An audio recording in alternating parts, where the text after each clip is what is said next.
अस्सलाम वालेकुम दोस्तों, मेरा नाम सलमान अदीब है और आज की इस वीडियो में मैं आपको बताऊंगा कि हम कोरल ड्रा कैसे इस्तेमाल कर सकते हैं। तो ये मेरा पहला लेक्चर है जो कि मैं पहले यूट्यूब से अर्निंग भी नहीं करता था और अब शुरू किया, इसलिए मैंने इस पे ज़्यादा से ज़्यादा काम करूँगा और मैं आपको एडोब कोरल ड्रा के बारे में मुकम्मल मालूमात दूँगा कि ये क्या चीज़ है और क्यों यूज़ की जाती है।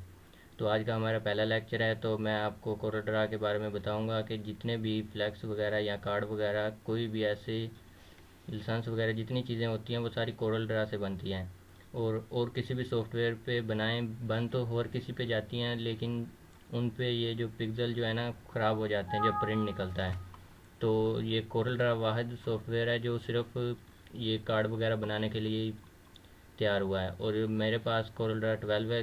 क्योंकि ये सबसे ज़्यादा चलता है तो इसलिए मैं आपको कोरल ड्रा 12 ही बताऊँगा मुकम्मल।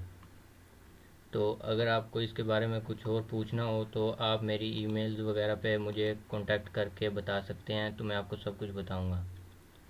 तो ये था हमारा पहला लेक्चर। अगला लेक्चर के लिए मैं आपको दोबारा फिर मिलूँगा। अल्लाह हाफिज़।